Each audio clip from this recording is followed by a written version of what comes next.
Teva Yorana. Bonsoir et bonne fête du 14 juillet à tout le monde.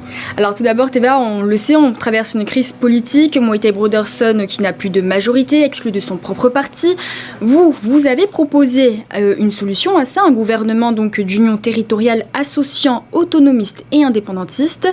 Mais Édouard Fritsch, qui était venu sur ce plateau, a balayé votre proposition, la qualifiant d'une vision parisienne et non polynésienne. Qu'est-ce que vous lui répondez ce soir ? Que je suis revenu à Tahiti et que je suis ravi d'être parmi nous, mais même quand je suis à Paris, mon cœur est au Fénois, évidemment. Ce que je constate, c'est comme tous les Polynésiens, nous ne sommes pas à l'Assemblée, je ne suis pas à l'Assemblée de Polynésie, et je constate qu'il y a déjà une alliance entre le Tavini historique et les autonomistes pour contrer Moïse Broderson. Donc cette solution que j'évoque vise simplement à dépasser les égos. J'ai aussi entendu parler d'égos dans l'intervention d'Édouard Fritsch. Dépassons tous les égos. Si c'est sauver le pays qui vraiment nous intéresse, c'est une des deux solutions, effectivement, de trouver les moyens d'une union territoriale. Il reste 2 ans avant les élections territoriales pour traiter les urgences dont on parle, dont ils ont parlé à l'Assemblée. Ou alors, si vraiment tout le monde fait le constat que c'est impossible, dans ce cas, effectivement, il faudrait trouver un moyen de redonner la parole aux électeurs. Mais en général, ceux qui appellent à la dissolution sont souvent déçus des résultats aussi. Donc, en tout cas, une chose est sûre, c'est que si on ne sort pas de cette crise, c'est le pays qui va s'enfoncer et on ne peut pas rester dans cette situation-là. Ça fait de longs mois que ça couve. Et je crois que si ce collectif 2 finit par passer au terme des 5 jours, ça sera la même chose pour le 3e, ça sera la même chose pour le budget à venir. Et on n'a pas le luxe d'attendre encore. Et justement, en parlant de dissolution, on a donc certains élus comme le non-inscrit Nui Haolore qui accusent donc Moïse Broderson de vouloir se maintenir au pouvoir par tous les moyens. Et l'appelle donc à provoquer une dissolution de l'Assemblée pour retourner aux urnes. Est-ce que vous partagez son avis ? Est-ce que Moïse Broderson s'accroche ? De ma longue expérience au Fénois, dans les institutions du Fénois, je n'ai vu aucun président ne pas essayer de s'accrocher. À l'inverse, il est vrai qu'on est dans une situation de blocage.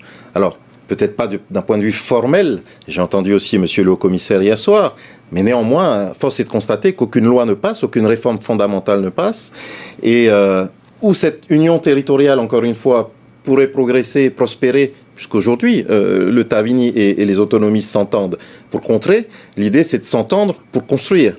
Mais si ça n'est pas possible, je suis d'accord avec Nui Haolore, il faut abréger le mandat et demander effectivement que les Polynésiens se prononcent. On ne peut pas rester dans cette situation. Nous sommes tous en dehors de l'Assemblée, mais contemplant ce qui malheureusement se passe dans cette Assemblée. Alors, qui s'accroche, qui ne s'accroche pas, je ne sais pas. Il faut sortir de cette crise. Il faut sortir aussi de ces commentaires, je crois. Alors, ce collectif budgétaire, ce n'est pas juste de la tuyauterie administrative. Selon l'exécutif, des centaines de projets et d'entreprises polynésiennes sont aujourd'hui suspendus à ce vote. En tant que sénateur, membre de la commission des finances au Sénat, mesurez-vous le même risque économique que décrit Moïse Broderson ? Il y a effectivement, on ne peut pas dire qu'en bloquant un texte budgétaire, il n'y a pas de blocage derrière, bien évidemment.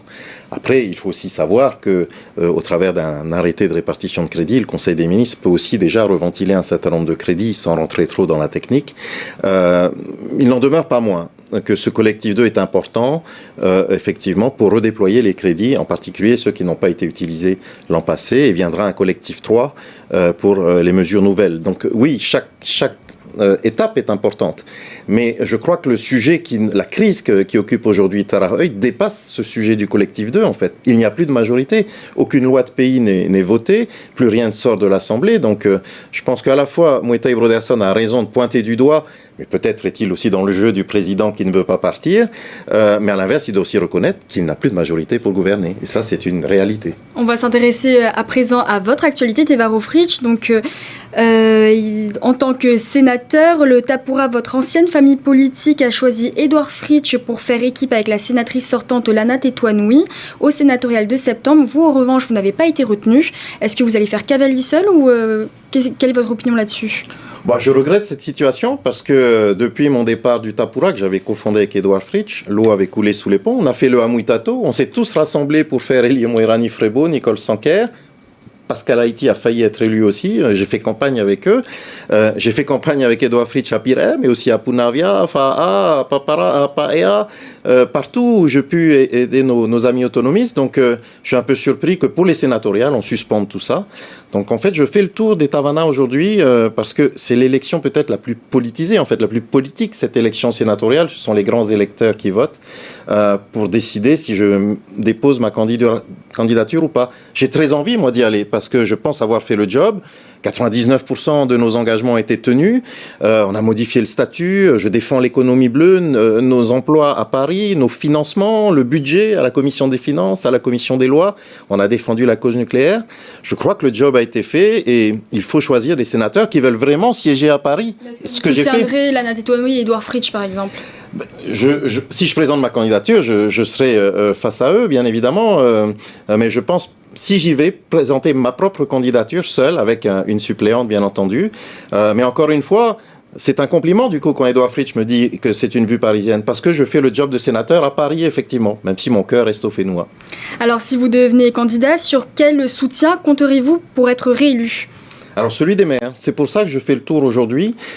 J'ai encore beaucoup d'amis au Tapura, parce que la position d'Édouard Fritch est un peu singulière au sein même du Tapura. En tout cas, c'est ce que je ressens dans les contacts que j'ai.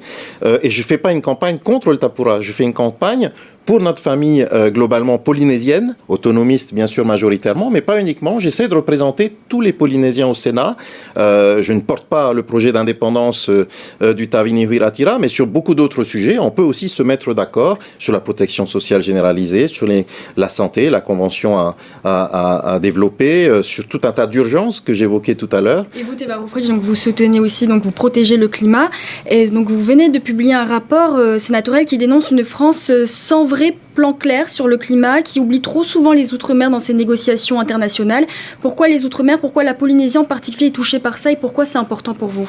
Alors vous voyez, c'est une autre facette de mon action de sénateur. Je pense qu'elle est aussi un peu originale, c'est que j'ai essayé de porter des sujets nationaux pour qu'on ne vienne pas simplement avec nos demandes d'ici, mais qu'on vienne aussi démontrer que sur les grands sujets nationaux, voire internationaux, eh bien la Polynésie aussi a son mot à dire. Et donc j'ai commis ce rapport que j'ai présenté la semaine dernière, qui démontre effectivement qu'il faut redéfinir une doctrine, ce qu'on appelle une doctrine, une stratégie de diplomatie française, dans laquelle il faut intégrer nos Outre-mer, et en particulier la Polynésie, qui a la moitié de la ZEE française, et qui subit de plein fouet les contre-coups du changement climatique. Donc je propose d'intégrer nos territoires ultramarins à ce qu'on appelle les COP, qui sont les négociations internationales annuelles, mieux les intégrer aux équipes diplomatiques, développer aussi des moyens financiers pour qu'on s'adapte dans nos îles. Il y a aujourd'hui des abris de survie qu'on finance sur les contrats de développement pour, en cas de submersion marine, que les populations soient à l'abri. Mais ça ne peut pas être les seules mesures d'adaptation. Et pour finir là-dessus, j'ai entendu que en 2015, quand la COP21 a été votée à Paris, ce qui a ému les grands de ce monde, et en particulier les sceptiques du climat, c'était de voir le Premier ministre de Tuvalu les pieds dans l'eau. Et j'ai rappelé à la France qu'il pourrait s'émouvoir de voir nos Tavana les pieds dans l'eau au Tuamotu, parce que 2/3 de nos atolls vont disparaître en 2100 si on reste sur les mêmes trajectoires. Ça aussi, c'est un combat de sénateur que je mène à Paris pour nous, pour que nous ayons des financements et que nous soyons intégrés à cette diplomatie internationale. Merci beaucoup, Théva Roufridge, d'avoir accepté notre invitation. Et je salue vraiment toute notre population.